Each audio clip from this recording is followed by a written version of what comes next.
Today I'm going to show you the most tragic version of Spider-Man, and here's why.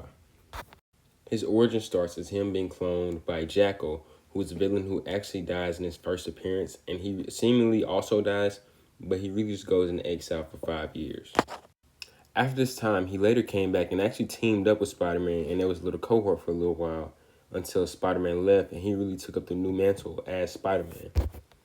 This is where things take a turn for the worse. He was later murked by Green Goblin, trying to save Peter when he wasn't paying attention.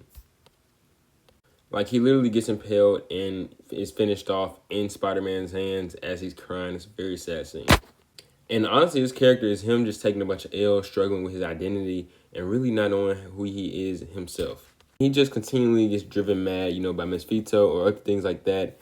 Really things just going on and happening to his life where he's taking all the L's, even as a clone. Then, he gets murked, but then he later comes back. But in these more recent ones, he's not brought back as the sad, brooding sort of 90s Spider-Man clone that he is. But he's actually fused with this guy called Chasm. And it honestly completely erases his character. He even says himself that he is not, there is no Ben, it's just Chasm. And it's really not even him at this point. In all honesty, it just seems like a knockoff version of Venom. And his whole goal is to eat Spider-Man's soul and absorb all his memories.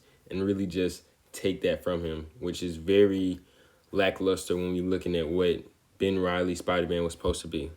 Although I will say this is an insane visual that they give us of Chasm, Ben Reilly Spider-Man, and it's honestly pretty freaky to me. Probably my favorite thing about it was just getting this visual of him and his face look like this, because he is not him.